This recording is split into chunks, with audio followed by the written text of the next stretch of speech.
Hello बच्चों, मैं are के गुप्ता, प्रवक्ता भौतिक विज्ञान। आज हम चैप्टर 3 बिमी विश्लेषण में इसका अंतिम वीडियो है, ये पार्ट 2 वीडियो है बच्चों। तो इसमें हम बिमा के उपयोगों की चर्चा करेंगे। तो इसको स्टार्ट करने से पहले मैंने आपको बताया था पहली वीडियो में कि आपने जो बिमा 1 से लेके 25 तक हमने जो क्रम से दी थी, एक सीक्वेंस में दी थी, उनको आपने अच्छी तरीके से तैयार कर लिया होगा। उनको तैयार करने में एक तरीका बता, मैं फिर रिपीट कर रहा हूँ कि नंबर 1 से लेकर 25 तक आप अपने एक रफ कॉपी पर उनको लिख लीजिए। सारी राशियों को आप लेफ्ट साइड में लिख लीजिए। पहला स्टेप था, आपको ध्यान होगा 4 स्टेप थे: राशि, सूत्र, इसके बाद बिमा और लास्ट में बिमी सूत्र। इस तरह से एक बार फिर मैं बचता हूँ पीछे, यहाँ से, यानी कि राशि, सूत्र, बिमा और बिमी सूत्र, ये 4 स्टेप हैं। तो आपको पहले क्या करना है, इस स्टेप को करना है। यहाँ पर नंबर 1 आयतन, नंबर 2 क्षेत्रफल, नंबर 3 घनत्व, नंबर 4 पे ग्रुप आ गया, वेग 4, नंबर 5 पे त्वरण। तो 4 में ध्यान दीजिए, 4 में इसको ग्रुप बना लीजिए, नंबर ये 4 ही रहेगा, बदलेगा नहीं, ठीक।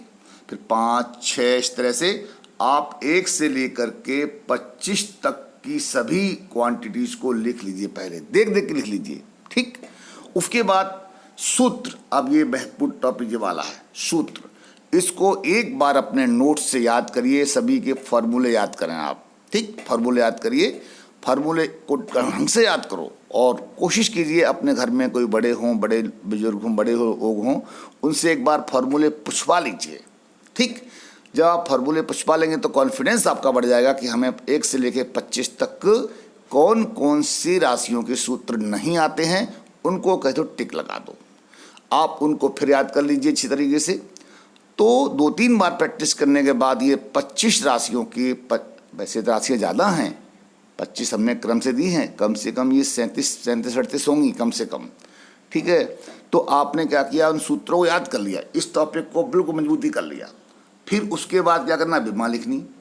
बिमा लिखने के लिए क्या बताया था, केवल 4 राशियाँ, द्रव्यमान की m, लंबाई की l, समय की t और ताप की थीटा, बस और कुछ नहीं, केवल 4 राशि। तो उससे बिमा लिख देंगे। और बिमी सूत्र क्या होता है, इसको कॉम्पैक्ट करते हैं, कॉम्पैक्ट फॉर्म में होगा। और ध्यान रहे, बिमी सूत्र सदैव ब्रैकेट क्लोज के अंदर करना है, ठीक है। M, L कुछ भी लिखना हो, bracket must be closed, okay बेटो। तो अब आगे बढ़ते हैं, और मुझे इसी उम्मीद के साथ कि आप लोगों ने 1 से लेकर ये 25 राशियों तापप्रवणता तक आपने बिमा निकालना सीख लिया होगा, बिमा करना सीख लिया होगा, ठीक है बच्चों। अब हम चलते हैं इस चैप्टर का अंतिम वीडियो, जहाँ से स्टार्ट होता है बिमा की उपयोग। आखिर हमने जो इतनी मेहनत की है, 1 से लेकर 25 तक आपने जो मेहनत की है, बिमा को अपने कब्जे में किया है, आखिर उसका उपयोग क्या है।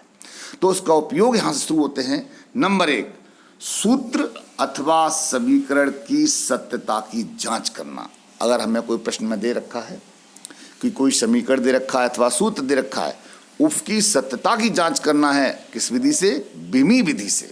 तो उसमें हमने इस पहले टॉपिक में हमने इसको 3 भागों में डिवाइड किया। पहला ए पार्ट, ये ए लिखा हुआ है, ए पार्ट, पहला पार्ट देखिए। पहला पार्ट क्या है कि इसमें इस पहले उपयोग में हमारे पास 3 प्रकार के प्रश्न हो सकते हैं, चौथा प्रकार का प्रश्न ही नहीं होगा, यह बात समझ लीजिए।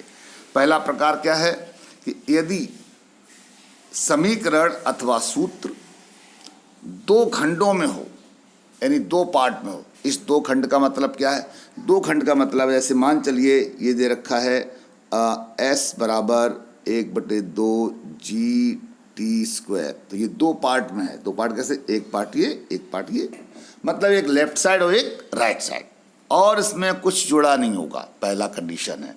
यदि हमें ऐसा समीकरण दे रखा है कि जब कोई समीकरण या सूत्र केवल 2 पार्ट में हो, तब उसकी जांच करने का तरीका इस पहले पॉइंट में सिखाया जाएगा, ठीक है। तो आप देख रहे हैं, यदि समीकरण अथवा सूत्र 2 खंडों में हो, तब यदि बाईं तरफ की विमा, लेफ्ट हैंड डायमेंशन, दाईं तरफ की विमा बराबर हो, समझ रहे हो, बराबर, इसका मतलब अगर बाईं तरफ की जो विमी सूत्र आया है वो वही दाईं तरफ आया है, इसका मतलब हो गया वह समीकरण विमा की दृष्टि से सत्य होगा। ठीक, और अगर ये बराबर नहीं आया है तो समीकरण विमा की दृष्टि से असत्य होगा। समझिए बच्चा। तो यहां पर बच्चों ये बहुत आसान समझना है। अगर कोई समीकरण अथवा सूत्र दो खंडों में दे रखा हो तो आपको क्या करना, पहले लेफ्ट साइड की डायमेंशन लिख लीजिए, फिर राइट साइड डायमेंशन लिख लीजिए, फिर देखो कि अगर ये दोनों बराबर हैं तो आप कहेंगे कि यह समीकरण उपरोक्त समीकरण विमा की दृष्टि से सत्य है, और अगर ये बराबर नहीं है तो आप कहोगे यह समीकरण या उपरोक्त समीकरण दृष्टि से असत्य नहीं है, यानी असत्य है, अशुद्ध है। ठीक है, तो कितना आसान तरीके से समझाता हूँ। अब हमारे पास एग्जाम्पल लिया मैंने, t बराबर 2π√L/g। ये हमारे पास प्रश्न आया कि साहब इसको चेक कीजिए ये समीकरण सत्य अथवा असत्य है। तो बच्चों जब भी अंडर रूट हुआ करे तो दोनों तरफ स्क्वायर कर लो आप। विमा के लिए दो स्क्वायर किया तो t² हो गया, इधर स्क्वायर करेंगे 4π²L/g हो गया। अब हमने इसको इस फॉर्म में लिख लिया, सिंपल फॉर्म में। ठीक है, तो क्या मतलब हो गया कि अब हमारे पास ये हो गया, यहाँ पर ये t² बराबर ये, इसी को चेंज कर लिया तो इसमें लेफ्ट साइड ये है t², राइट साइड क्या 4π²L/g। बहुत आसान तरीके से। तो पहले क्या लिखा, बाईं तरफ की विमा, यानी इसको अंग्रेजी में लिखेंगे, क्या लिखेंगे LHD, left hand dimension. Left में क्या था, t² था, तो t² की विमा। t यहाँ पर क्या, आवर्तकाल। ये आवर्तकाल क्या होता है, समय, और समय की विमा होती है t⁻2 है तो t⁻2 हो गया। अब है दाईं तरफ की विमा, यानी RHD, इसको शॉर्टकट में RHD भी लिख सकते हैं या पूरा लिखिए। राइट साइड में क्या, 4π²L/g, तो इसको लिखेंगे। ध्यान दीजिए, मैं पहले बता चुका हूँ किसी भी कांस्टेंट की कोई विमा नहीं होती। तो 4π² एक नियतांक है, इसकी कोई विमा नहीं होगी। अब क्या बचा, L और G। लंबाई की विमा होती कैपिटल L और G गुरुत्वीय त्वरण है, त्वरण की विमा होती LT-2। ये LT-2 लिखा हुआ बच्चों। ठीक है, तो क्या मतलब हो गया, ये LT-2, अब ऊपर L कट गया, T की पावर क्या हो +2। तो आप देख रहे हैं LHD यानी बाईं तरफ की विमा दाईं विमा कैसे बराबर है, यहाँ लिखेंगे चूंकि बाईं तरफ की विमा बराबर दाईं तरफ की विमा, ये हमने देखा। अतः उपरोक्त समीकरण विमा की दृष्टि से सत्य है। लो साहब, जांच हो गई, हो गया अल्ट्रासाउंड, इसीलिए पता हो गया, कंफ्यूजन निकल आया कि साहब अगर बाईं तरफ की विमा और दाईं तरफ विमा बराबर है तो इस कंडीशन में यह समीकरण कैसा होगा, सत्य होगा। तो बच्चों आगे बढ़ते हैं, इसका बी पार्ट आता है। बी पार्ट में क्या है, अब हमें दूसरा टाइप देखना है, जांच करने वाला। यदि समीकरण 3 खंडों में, अभी तक हमने क्या पढ़ा था 2 खंडों में, अब हमारा रूप बदल गया, 3 खंडों में हो तो यदि, अब 3 खंड कैसे होते हैं, जैसे मान लीजिए S बराबर UT + 1/2 GT²। ठीक है, अब ये समीकरण आपका 3 खंड कैसे, पहला खंड ये रहा, दूसरा ये है और तीसरा ये है। ठीक है, 3 खंडों में हो गया। अब हमें क्या करना, कैसे बताना है कि सत्य है असत्य है। इसका बहुत आसान तरीका है, जितने खंड हों आप प्रत्येक खंड की, अब इसमें बाईं तरफ दाईं तरफ का कोई लफड़ा नहीं होगा। टॉपिक बदल गया। क्या करना है, पहले इसकी विमा निकालो पहले खंड की, फिर दूसरे खंड की निकालो U2 की, फिर हाफ G2 की विमा निकालिए। ठीक है, अगर ये तीनों खंडों की विमा बराबर आती है तो आप कहेंगे उपरोक्त समीकरण विमा की दृष्टि से सत्य है। हाँ, अगर मान लो पहले खंड की दूसरे खंड की बराबर है, तीसरे की डिफरेंट है, तो आप कहेंगे नो, अब ये क्या कहते हैं, अगर अब दोनों विमा बराबर नहीं है, इसका मतलब क्या हो गया, समीकरण असत्य है। अगर बाय द वे सेकंड खंड की समान है इसकी थर्ड की और इसके बराबर नहीं है, तब भी आप कहोगे कि यह समीकरण विमा की दृष्टि से सत्य नहीं है। हाँ, ध्यान दीजिए, यह सत्य तभी होगा जब तीनों खंडों की विमी सूत्र कैसे हों, समान हो। ठीक है, आगे बढ़ते हैं। तो मैंने नोट भी किया, समझिए इसको। यदि समीकरण 3 खंडों में हो, यदि सभी खंडों की विमा समान है तो वह समीकरण विमीय दृष्टि से सत्य होगा, और यदि किसी भी खंड की विमा अन्य खंड से समान न हो तो वह समीकरण असत्य होगा। मैं समझता समझ आ चुका होगा। ध्यान दीजिए, जब दो समीकरण 3 खंडों में हो, 4 खंडों में भी पॉसिबल, तो उस कंडीशन में आप ध्यान रखिए, आप प्रत्येक खंड की सेपरेट विमा निकालेंगे और फिर देखिए अगर समान है तो सत्य है, अदरवाइज क्या हो गया, असत्य है। देखिए एग्जांपल समझाता हूं। पेज नंबर 4 पहुंच चुके हैं। अब यहां पर क्या वही क्वेश्चन आ गया, देखो s बराबर ut plus half at square की सत्यता की जांच, इसकी हमें जांच करनी है। ठीक, s यहां पर विस्थापन है, ये हमें पहले दे रखा हो और आप अच्छी तरह समझ जाएंगे समीकरणों को। u यहां पर प्रारंभिक वेग है, t समय है, 1/2 कांस्टेंट है, a त्वरण है और t क्या समय है। तो पहले हमने क्या किया, s की विमा, s विस्थापन, ये तो जयकारा विमा है, s की विमा क्या, l हो गया। ठीक है, अब आता ut की विमा, दूसरा खंड है, u वेग है, प्रारंभिक वेग हो चाहे अंतिम वेग हो चाहे मध्यम वेग हो, वेग की विमा lt-1। ठीक, समय की विमा t, तो क्या हो गया, l आ गया, यहाँ पर भी l और यहाँ पर भी l। अब बचा तीसरा खंड, हाफ at स्क्वायर विमा, हाफ कांस्टेंट नो डायमेंशन, त्वरण की विमा lt-2 और t की t, तो क्या हुआ, ओनली l। एक बात बच्चों आप देख रहे हैं, ये हमने जो आपको पहले होमवर्क दिया था 25 राशियों की, अगर आपने इसको याद कर लिया तो विमा का उपयोग आपके लिए चुटकी बजाते हो जाएगा, चुटकी बजाते, क्योंकि हर वक्त हमें विमा का उपयोग आवश्यकता पड़ रही है। कैसे, विस्थापन विमा, अगर भूल गए तो आप नहीं कर पाएंगे क्वेश्चन। यू वेग की विमा, ए त्वरण की विमा, ये आपको तुरंत आना चाहिए, और तुरंत आने तरीका क्या बता, रफ कॉपी लीजिए और उसके पीछे पड़ जाइए, विमा आपकी मुट्ठी में होगी। तो अब आप देख रहे हैं हमने क्या करके निकाला है कि s की विमा, ut की विमा, हाफ at विमा, दोनों सब विमा कैसी हैं, समान है, बराबर है, अतः उपरोक्त समीकरण विमीय दृष्टि से सत्य है। ठीक है बच्चों, आप समझ गए हो अच्छी तरह से। तो दूसरा पार्ट भी इस तरह हो गया हम यहाँ पर। अब हम चलते हैं दूसरे पॉइंट पर कि एक पद्धति के मात्रक को दूसरी पद्धति के मात्रक में बदलना। देखो बच्चों, इस पर ही न्यूमेरिकल क्वेश्चन है, इस चैप्टर में अगर आंकिक सवाल होंगे तो सिर्फ इसी पर हैं। एक पद्धति समझते हो, system, MKS system, CGS system, SI system, FPS system.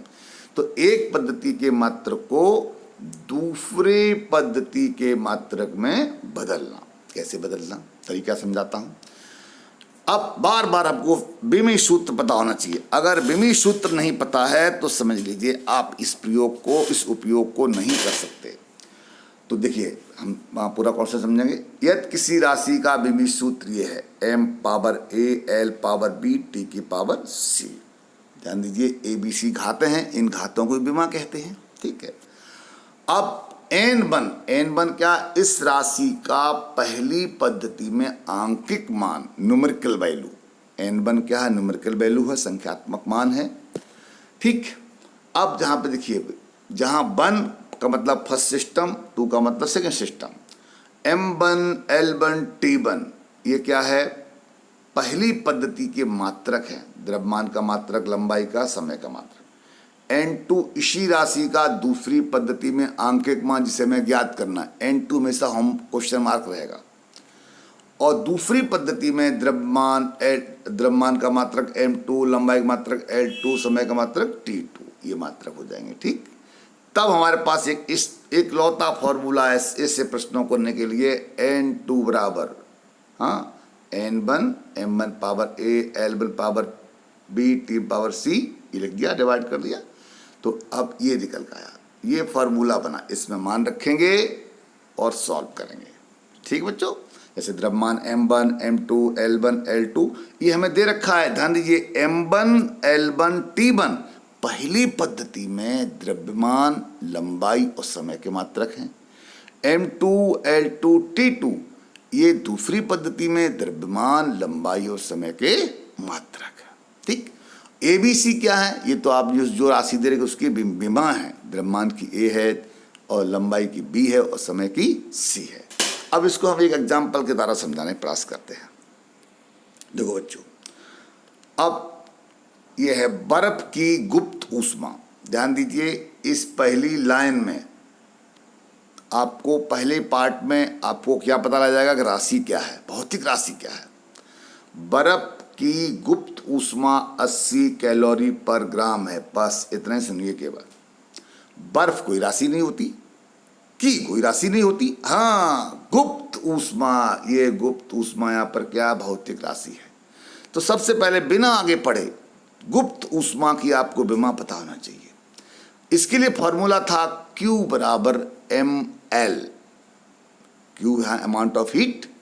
अगर इसकी विमा भूल गए हो तो कैसे करें, Q बराबर होता है m और L। L यहाँ पर गुप्त ऊष्मा है, तो L बराबर क्या होगा, Q बटे m। ठीक है। अब Q क्या है, अमाउंट ऑफ हीट, ये तो 5N1 है, कार वाला फॉर्मूला है। जो कार की है, गतिज ऊर्जा की है, बल आघूर्ण की है, स्थिर ऊर्जा की है और ऊष्मा की है। ठीक है। तो Q की विमा क्या है, कार की विमा क्या होती है, बल गुणा विस्थापन, यानी कार की होगी ml स्क्वायर t-2 बटे द्रव्यमान की m से m कट गया, तो विमी सूत्र क्या हुआ, L स्क्वायर t-। हाँ ध्यान दीजिए बच्चों, यहाँ गुप्त ऊष्मा को कैपिटल L से प्रकट करते हैं, विमा नहीं है, ये गुप्त ऊष्मा को रिप्रेजेंट करने का वर्ड है L। ठीक है। तो L की विमा, यहाँ L ना लिख करके आप लिखो गुप्त ऊष्मा ही लिखो, कंफ्यूज मत होइएगा। तो यहाँ तुमने देख लिया है कि तो गुप्त ऊष्मा की विमा क्या निकली थी, L2T-2, तो ये लिखा हुआ है यहाँ पर। ठीक है, विमी सूत्र निकाल लिया। सबसे पहले यही काम करना, तभी आगे बढ़ेंगे। अब मान लो तुमने कहा विमी सूत्र पता नहीं है, अब आप इस सवाल को किसी भी कीमत पर नहीं कर सकते अगर विमी सूत्र नहीं पता तो, अगर आपने वो प्रैक्टिस नहीं की है तो। इसलिए प्रैक्टिस मस्ट कंपलसरी आप महसूस कर रहे होंगे। तो अब अपने पास क्या करेंगे, वही स्टेप हैं कि साहब इतने में क्या पता लग गया कि राशि पता लग गई, विमी सूत्र का लिख दिया तुरंत, जरा विमी सूत्र यहाँ पर। अब यहाँ पर ABC के मान कैसे निकालेंगे भाई, ABC क्या है, ABC था m power A L power B T की पावर C। तो इस विमी सूत्र में m तो है ही नहीं, जिसकी जो नहीं है उसकी पावर कितनी, 0। इसका मतलब हो गया A बराबर हो गया 0। L पावर 2, तो L पावर क्या होता है B, तो B बराबर कितना हो गया 2, और T की पावर C, तो C बराबर कितना हो गया -2। ठीक है। तो ABC के मान हम पता लगा चुके, विमी सूत्र लिखते ही आप लोग ABC के मान ज्ञात कर चुके। अब आगे बढ़ते हैं। तो बच्चों आगे हमने केवल यहीं तक पढ़े थे 80 कैलोरी पर ग्राम, तो ये हो गया गुप्त ऊष्मा का पहली पद्धति में आंकिक मान, न्यूमेरिकल वैल्यू। तो N1 कहाँ गया, जेरा, 80 कैलोरी पर ग्राम। बच्चों इसको हमें चेंज करना होगा, कैलोरी यहाँ पर ना तो MKS पद्धति है ना CS पद्धति है, तो पहले हमको इसको एक सिस्टम में लाना होगा। ग्राम तो CS पद्धति में होता ही होता है, कैलोरी नहीं होता है। तो कैलोरी को हमने क्या बदल लिया, जूल बदल लिया। तो एक फॉर्मूला आगे पढ़ोगे, 1 कैलोरी बराबर होता है 4.18 जूल। ठीक है। तो 80 को गुणा किया 418 में, अब ये जूल हो गया, ग्राम, जूल पर ग्राम हो गया, जूल पर ग्राम। चूंकि ग्राम होता है किसमें, सीरियस सिस्टम में होता है, और जूल होता है MKS सिस्टम में, तो जूल को बदल देंगे किसमें, सीरियस में। इसके यहाँ पे क्या होता है कि 1 जूल बराबर 10⁻⁷ अर्ग। बता दूं आपको कि कार्य का मात्रक MKS पद्धति में जूल होता है और CGS में क्या बोलते हैं, अर्ग बोलते हैं। तो 1 जूल बराबर होता है 10⁻⁷ अर्ग। तो अर्ग ये मात्रक है इसका कार्य का। तो यहाँ आप समझ चुके हैं N1 दे रखा था 80 कैलोरी पर ग्राम। ये कुछ क्वेश्चन में होगा, नहीं तो ऐसे बदलना नहीं पड़ता है। तो कैलोरी को बदल दिया किसमें, जूल में गुणा करके ये, अब ये जूल पर ग्राम हो गया। अभी भी यह कोई प्रॉपर सिस्टम नहीं हुआ, क्यों, जूल तो MKS में और ग्राम किसमें, CGS में, दोनों ही एक पद्धति में होना मस्ट कंपलसरी है। तो क्या करना हुआ, ग्राम रहने दीजिए, जूल को बदल दिया हमने CGS सिस्टम में अर्ग में, तो 10⁻⁷ यहाँ पर गुणा कर लिया था। अब ये हमारे पास जो पोर्शन आया है n1 की वैल्यू, ये CGS सिस्टम में है बच्चों। ठीक है, करना क्या है, अब मैं आता हूँ प्रश्न में आता हूँ। देखिए साहब, बर्फ की गुप्त ऊष्मा 80 कैलोरी पर ग्राम है। ठीक, इसे जूल पर किलोग्राम में व्यक्त कीजिए। जूल पर किलोग्राम यानी कि MKS पद्धति में कन्वर्ट कीजिए। हमने अभी क्या किया है, इसको CGS पद्धति में कर लिया, प्योर CGS पद्धति में हो गया। अब हमें CGS को से बदलना है MKS में। इसका मतलब समझिए, देखो बच्चों, हमारे पास केवल 4 स्टेप है। N2 होम क्वेश्चन मार्क है, N1 तुम्हें दे रखा है। ठीक, अब आता है वही ये वाला पोर्शन, ये इसको कहाँ से कराएं, तो हम पहले बता चुका हूँ L1 T1, ये क्या, पहले सिस्टम में लंबाई और समय के मात्रक। पहला सिस्टम क्या है, CGS, निकालना किसमें है, MKS। तो इसका मतलब हुआ पहला सिस्टम ये, दूसरा सिस्टम ये।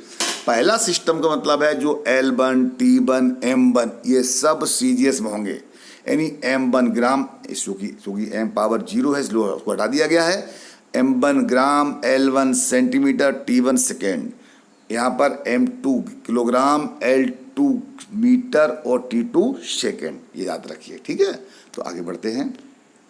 मान रखिए, हमने कुछ नहीं किया इसमें से, सिर्फ मान रखना है। ये रहा, ये जो सूत्र अपने रखा था, इसी एकमात्र ये फॉर्मूला यूज करना है। अब तुम सोच रहे हो उसमें द्रव्यमान कहाँ चला गया, क्योंकि इसमें द्रव्यमान की विमा 0 है तो द्रव्यमान छोड़ देंगे। ठीक, अब वैल्यू रखिएगा, यहाँ से N1 का मान हो गया ये वाला। L1 पहले सिस्टम में है सेंटीमीटर, L2 दूसरे सिस्टम में है मीटर। हाँ, समय दोनों में सेकेंड होता है, T1 second, T2 second. Power कितनी, B की पावर, B का मान कितना, -2, तो -2 आ गया। अब सेकेंड बटे सेकेंड कट गया, क्या आया, 1 की पावर चाहे कितनी हो, चाहे माइनस में हो चाहे प्लस में हो, उसकी वैल्यू क्या रहती है, 1 रहती है। लेकिन हमने उसको फिर डिटेल समझाया है। तो क्या करो, जहाँ पर भी पावर नेगेटिव हो उसको पॉजिटिव करिए, पलट देंगे, यहाँ कुछ फर्क नहीं पड़ता। सेकंड बट सेकंड +2 हो गया, ये कट गया, क्या बचा, 1 की पावर 2 कितना, 1 ही रहेगा। सेंटीमीटर मीटर, अब आप देखें इन दोनों में से कौन बड़ा है, मीटर बड़ा है, तो 1 मीटर में होते हैं 100 सेंटीमीटर, तो यहाँ 100 लिख दिया, ये सेंटीमीटर कट गया। तो क्या बचा यहाँ पर, यहाँ बचा है 1/100, ये सेंटीमीटर कट चुका है, तो 1/100 की पावर कितनी, 2, और इसी से कहेंगे इसके बाद 4। अब इसे सॉल्व कर लीजिए, 4 ऊपर ले गए, 3 बचेंगे, यहाँ पर गुणा किया, ये इतना निकला है। अब इसका मात्रक क्या, जूल पर किलोग्राम, यानी हमने CGS को बदल लिया, MKS बदल दिया। तो बच्चों, हमने दूसरा उपयोग भी सफलतापूर्वक कंप्लीट कर लिया है। इसके बाद इस चैप्टर का अंतिम भाग, तीसरा उपयोग वेरी वेरी इंपॉर्टेंट है। वो क्या है, विभिन्न भौतिक राशियों में संबंध स्थापित करना। विभिन्न राशियों में संबंध स्थापित करने हमारे पास 3 स्टेप हमने दिए हैं। 3 स्टेप। पहला स्टेप यह है कि सवाल में दे रखा होगा कौन सी राशि किन किन राशियों पर निर्भर करती है। ठीक, ये हमें दे रखा होगा। तो अब इसको एक तरीका बताते हैं, समझाते हैं। विभिन्न भौतिक राशियों में संबंध स्थापित करना अर्थात सही सूत्र की स्थापना करना। अगर सूत्र गलत है उसको स्थापित करना है। यदि कोई भौतिक राशि किसी अन्य राशियों पर निर्भर करती है तो उसका उस राशियों से वास्तविक संबंध विमी विधि से ज्ञात किया जा सकता है। अगर कोई राशि किसी राशि पर निर्भर करता है, अगर निर्भर नहीं करता है तो संबंध स्थापित नहीं किया जा सकता। तो कैसे, एग्जाम्पल के साथ से इसको हल करने का प्रयास करते हैं। सवाल ये है, यदि किसी बूंद के पृष्ठ तनाव के कारण आवर्तकाल, रुक जाइए, आवर्तकाल के बारे में बताया गया। आवर्तकाल उसके घनत्व d, त्रिज्या r, पृष्ठ तनाव s पर निर्भर करता है। ठीक है बच्चों, इतनी लाइन ही हमारा पहला स्टेप कंप्लीट कर देगा। यहाँ में हमें क्या दे रखा कि आवर्तकाल घनत्व d, त्रिज्या r, पृष्ठ तनाव s पर निर्भर करता है। ठीक है, तो विमी विधि से आवर्तकाल का व्यंजक प्राप्त कीजिए। ठीक है, साहब प्राप्त करेंगे। तो हमें दे रखा सवाल में साफ साफ दे रखा है कि आवर्तकाल t घनत्व d, त्रिज्या r, s पर डिपेंड करता है। तो आप तुरंत लिख लेंगे इसको कि t proportional to d, r और s, इसके अलावा ही नहीं। निर्भर करता है तो प्रोपोर्शनल आता है। अब क्या करना है, अपनी तरफ से डी की पावर हमने ए माना है, घात ए है, पता नहीं इसकी ए की वैल्यू क्या वो निकालनी है, आर की घात बी और एस घात सी, ये स्वेच्छा से है, आप चाहो एक्स वाई जेड कर लो, कोई दिक्कत नहीं है। ठीक, इतना कर लिया, बहुत आसान है। हाँ, ठीक, अब इसको हटाएंगे, प्रोपोर्शनल को हटाते तो कांस्टेंट आता है, जैसे इसको हटाया तो क्या आएगा, यहाँ पे देखो टी बराबर के डी की पावर ए आर की पावर बी एस की पावर सी, समीकरण नंबर फर्स्ट। ये पहला स्टेप आपने कंप्लीट कर लिया, पहला स्टेप, ये पहला स्टेप यहाँ तो हो गया, ये पहला स्टेप। ठीक, 3 स्टेप बताए मैंने केवल। पहला स्टेप में क्या, कौन सी राशि किन राशियों पर डिपेंड करती है, उसको लिख लेंगे, समीकरण फर्स्ट। ध्यान दीजिए के यहाँ पर क्या, विमाहीन नियतांक, मतलब के की कोई विमा नहीं है, क्योंकि ये प्रोपोर्शनल कांस्टेंट है। ठीक है, अब दूसरा स्टेप शुरू होता है बच्चों। अब आप देख रहे हैं 2 ही खंड तो हैं, लेफ्ट और राइट, दोनों पक्षों की विमा लिखने पर, दोनों पक्षों की, टी आवर्तकाल विमा टी, तुरंत ब्रैकेट का यूज किया हमने, के की विमा होती नहीं है। घनत्व, घनत्व का फॉर्मूला द्रव्यमान बटे आयतन, द्रव्यमान की एम, आयतन की एल की पावर 3 तक हो गया ml-3, ऐसे ही बोलना आपको, हाँ ml-3। अब आर त्रिज्या है, त्रिज्या की विमा क्या होती है, जयकारा विमा है एल, और पृष्ठ तनाव, पृष्ठ तनाव का फॉर्मूला होता है बल बटे लंबाई, बल बटे लंबाई, बल की विमा mlt-2, लंबाई की एल कट गया तो बचा mt-2। ठीक है, हमने क्या किया, प्रत्येक खंड की विमा लिख ली, सभी की विमा लिख ली मैंने यहाँ पर। अब देखो बच्चों, अब स्टेप ध्यान से समझना, इसी को अगर आप गौर से देखें, यहाँ पर ले ml-3 पावर होल पावर ए, होल का मतलब है m की पावर b a, l की पावर -3a। अब l की पावर b, m की पावर c और t की पावर -2c, इसको हमने बड़े ब्रैकेट में बंद कर दिया था। ठीक है, अभी अलग अलग थे, अब ये सब एक घर के अंदर आ गए। जब एक घर में आ गए हैं, तुम जानते हो गुणा में घातें जुड़ती हैं, तो चल रहा है यहाँ पे। अब यहाँ था केवल t, अब एक बात सोचिए, यहाँ पे केवल t था लेफ्ट साइड में, यहाँ पे इतना हो गया। अगर हम राइट साइड की बात करें तो m है और m एक और भी है, a और c गुणा में घात जुड़ जाती है, तो m पावर क्या हो गया a+c। l की बात करो तो -3a और b है, तो -3a+b, t इकलौता है तो कितना -2c। अब यहाँ पे केवल t था, देख रहे हैं, तुमने कहा इसमें m तो है नहीं, l भी नहीं है, तो जो नहीं है उनको 0 पावर के साथ आप उसको बुला सकते हो, m power 0, l power 0, t तो ऑलरेडी है। तो ध्यान दीजिए, लेफ्ट साइड में m पावरहीन है, l पावरहीन हो, लेकिन t पावरफुल है, इसकी पावर 1 है। यहाँ तक समझ में आया बच्चों? इसकी बात क्या करना, अब आप देख चुके हैं। तुमने कहा ये m और l क्यों बुला लिया, अच्छा खासा t था अकेला, इसलिए बुलाया गया कि राइट साइड में m भी है, l भी है, t भी है, तो जितने राइट साइड में पद होंगे इतने लेफ्ट साइड में होने चाहिए। ठीक है, इसलिए m को बुला लिया। अगर राइट साइड में m नहीं होता तो केवल l को बुलाना पड़ता, 0 पावर के साथ, पावर रही 0। तो अब आप देख रहे हैं, दोनों पक्षों की विमा लिखने, तुलना पत्र, तुलना करें दोनों की, m पावर a+c। ध्यान रहे, हमको दूसरे स्टेप में a b c के मान ज्ञात करने हैं। पहला स्टेप समीकरण फर्स्ट प्राप्त करना, दूसरे स्टेप में इन a b c के मान ज्ञात करना। तो a+c बराबर कितना, 0, -3a+b बराबर कितना, 0, 2 हो गया, -2c बराबर कितना, t की पावर 1 है, तो 1 हो गया। तुलना करके हमने सिर्फ ये वैल्यू निकाल ली। अब इन्हीं को हल करना है बच्चों, हल करके ए बी सी के मान ज्ञात करने हैं। देखो बहुत आसान तरीका बता रहा हूँ, इससे पकड़ो आप, -2c बराबर 1, तो c बराबर कितना हो गया, -1/2। बहुत आसान है, c का मान पता लग गया।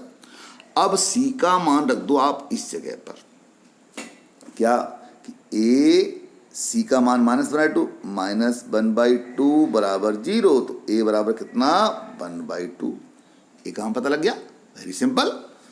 अब क्या काम करेंगे, हमने a का मान पता कर, c का पता कर लिया, एक पता कर लिया, अब b का निकालना। तो समीकरण इसमें दो सेकेंड में, -3a -3 ए का मान कितना 1/2, तो 1/2 गुणा कर लीजिए, प्लस b बराबर 0 है, तो ये कितना हो गया -3/2, उधर ले जाए तो b बराबर हो गया 3/2। लो b का मान पता लगा लिया। इस प्रकार से आप हल करें, मैंने शॉर्टकट कर दिया है, आप लोगों से डिटेल में हल करिए। ठीक है बच्चों, तो हमने क्या किया, ए बी सी के मान ज्ञात कर लिए। दूसरा स्टेप यही था, ए बी सी के मान ज्ञात करना। अब इसके बाद ये वाला अंतिम स्टेप, ए बी सी के मान समीकरण नंबर फर्स्ट में रखने पर, फर्स्ट समीकरण ये था भाई, ऊपर टी बराबर के, डी की पावर ए का मान 1/2, आर की पावर बी 3/2, एस पावर सी -1/2, इस समीकरण में मान रख दिया। अब एक काम करेंगे कि यहाँ पर जो भी पावर नेगेटिव हो उसको पॉजिटिव करें। कैसे करेंगे, नीचे ले आइए उसको, क्योंकि डी पॉजिटिव है, आर पॉजिटिव, एस नेगेटिव, उसको तुरंत नीचे ले आए हम, नीचे आ गया। तो बच्चों एक बात और समझाता हूँ, जिसकी पावर 1/2 होती है, जैसे मैंने कहा मान लो डी है, पावर 1/2, इसको लिखते √d। ठीक है, अगर मैंने कहा कि साहब r की पावर 1/2 मतलब √r, लेकिन r की पावर 3/2, इसका मतलब क्या हुआ, r की पावर 3, ये किस में आएगा, √ में आ जाएगा। जैसे आप देख रहे हैं यहाँ पर d की पावर 1/2 √ में हो गया। तो इसको दिखाता हूँ, डिटेल में दिखाता हूँ इस चीज़ को डिटेल में। कैसे, d की पावर 1/2 √d, ओके, इनटू कर लीजिए साहब, r की पावर 3/2 √r की पावर 3 और बटे s का √ s हो गया। ठीक, ये भी √ ये भी √ ये भी √ तो तीनों √ हैं। तुमने कहावत सुनी होगी, चोर चोर मौसेरे भाई, सबके सब √ में हैं। ये सब मिल करके क्या बन जाएंगे बच्चों, √ लगा दीजिए, d की पावर √d था, आर क्यू तो आर की पावर 3 √ में था, और बटे एस। इस प्रकार से ये फार्मूला सबके समझ में आ रहा है बच्चों। तो टी बराबर के डी/r³ बटे एस। ठीक है, अब आप जब पूरा बुक पढ़ोगे तब समझ आ जाएगा। यहाँ पर के की वैल्यू कितनी 1 होती, तो फार्मूला बना टी बराबर √d/r³ बटे एस। ये जो के की वैल्यू एक्सपेरिमेंटल होती है, इसे तुम्हें अभी थोड़ा सा समझना होगा। अगर आप इसको यहाँ तो छोड़ा तब भी कोई दिक्कत नहीं है। फिलहाल जब आप पूरी किताब पढ़ लोगे तब तो हर कांस्टेंट मान पता लग जाएगा कि कहाँ पर के की वैल्यू क्या है, कहाँ पर नहीं। ठीक है, तो इस प्रकार से हमने तीनों उपयोगों को सफलतापूर्वक समझ लिया है। ठीक है, अब आता है कि आखिर इस बीमा की रीति की सीमाएं क्या हैं, बीमा के दोष क्या हैं। बीमा हमने पूरी पढ़ ली, इसमें क्या क्या डिफेक्ट हैं। अब देखिए कुछ डिफेक्ट ये हैं। नंबर 1, इस रीति से किसी भी सूत्र में उपस्थित बीमाहीन नियतांक का मान ज्ञात नहीं कर सकते। तुमने देखा के का मान हम ज्ञात नहीं कर सकते, वही छोड़ देंगे। यदि कोई भौतिक राशि 3 से अधिक राशियों पर डिपेंड करता है, ध्यान दीजिए भाई, लास्ट वाला उपयोग कि विभिन्न भौतिक राशि संबंध स्थापित करना। कोई भी भौतिक राशि बस 3 से अधिक नहीं हो सकते, तो उनके बीच स्थिति संबंध स्थापित नहीं कर सकते। ठीक है, 3 से अधिक राशियों पर डिपेंड नहीं होना चाहिए, केवल मैक्सिमम 3। जैसे लगा टी समानुपाती डी/r/s, 3 राशियां डिपेंड कर रहा है, चौथी राशि पर डिपेंड करती तो आप इस विधि से उसका संबंध स्थापित नहीं कर सकते थे। दूसरा दोष ये है। तीसरा ये, इस रीति से साइन थीटा, यानी बता चुका पहले, ट्रिग्नोमेट्रिकल वर्ड की कोई बीमा निकाल नहीं सकते। लॉग वाले पदों की बीमा विश्लेषण नहीं कर सकते। इसका मतलब हुआ कि बीमी विधि से ट्रिग्नोमेट्रिकल शब्द और लॉग आदि पद वाले सभी का विश्लेषण नहीं किया जा सकता। इस बीमी विधि से कोई उसका व्याख्यान नहीं कर सकते। ठीक है बच्चों, तो 3 तुम्हारे ये बीमा के दोष हो गए। अब एक टॉपिक बनाया, स्टार पॉइंट दिया मैंने यहाँ पर, भौतिक मानक के 2 वांछित लक्षण क्या है।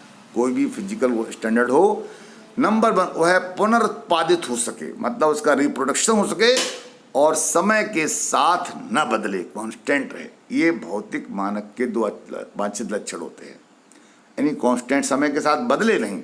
ठीक है, ये हमारा एक पॉइंट हो गया। तो बच्चों मुझे लगता है अब आप इस चैप्टर को पूर्णतः समझ चुके होंगे। और ध्यान रहे बच्चों, अपने YouTube चैनल पर इस वीडियो को आप तब तक देखें जब तक ये चैप्टर आपकी मुट्ठी में ना हो जाए। बीमा के उपयोगों को, बीमा के उपयोग ही द्वारा न्यूमेरिकल क्वेश्चन प्रदान करेंगे, न्यूमेरिकल क्वेश्चन को सॉल्व कराएंगे, अति लघु उत्तरी कराएंगे, लघु उत्तरी प्रश्न को सॉल्व कराएंगे। ठीक है, जो दूसरा उपयोग था वो तुम्हारे आंकिक प्रश्न इसमें दे रखे 10, उनको सॉल्व कराएंगे। ठीक है बच्चों, तो कहने का मतलब हो गया कि अब आपका ये चैप्टर बीमी विश्लेषण पूर्णतया समाप्त होता है। देखो दी एंड लिख के आ गया है, इसका मतलब समाप्त हो गया है। तो बच्चों मैं बार बार एक बात कहता हूं कि आप लोग इस YouTube चैनल से केवल हमारी थ्योरी पढ़ पाएंगे। हमारे जो सेकंड 2 स्टेप हैं, 2 स्टेप मतलब 3rd स्टेज और 4th स्टेज, इसको आपको सीखने के लिए हमारे व्हाट्सएप नंबर पर संपर्क करिए, मेरे से बात करिए, उसके बाद मैं आपको ग्रुप में ऐड कर दूंगा और फिर आप चारों स्टेजों से हमारी फिजिक्स की चैप्टर की पूरी थ्योरी अच्छी तरह से सीखते जाएंगे। हमने बताया आपको पहले ही कि हमारी जो स्टडी है, ऑनलाइन स्टडी, वो 4 स्टेज पे डिपेंड है। पहला स्टेज में हम आपको PDF देते हैं नोट्स की, उसको आपको रजिस्टर बताना होता है। दूसरी स्टेज में क्या, ये वीडियो जो YouTube की सहायता से आपको दिया जाता है, उस दूसरी स्टेज है। 3rd स्टेज में आपकी वस्तुनिष्ठ प्रश्न, अति लघु उत्तरी, लघु उत्तरी प्रश्नों को सॉल्व कराएंगे। 4थी स्टेज में क्या होगा, आंकिक उदाहरण और आंकिक प्रश्न। इसी के साथ ये चैप्टर पूरा समाप्त हो जाता है। थैंक यू बच्चों, बहुत बहुत धन्यवाद। आप लोग सीखिए, आगे बढ़िए और अपने देश का, अपने परिवार का, अपने गुरु का भी नाम रोशन कीजिए। Thank you very much.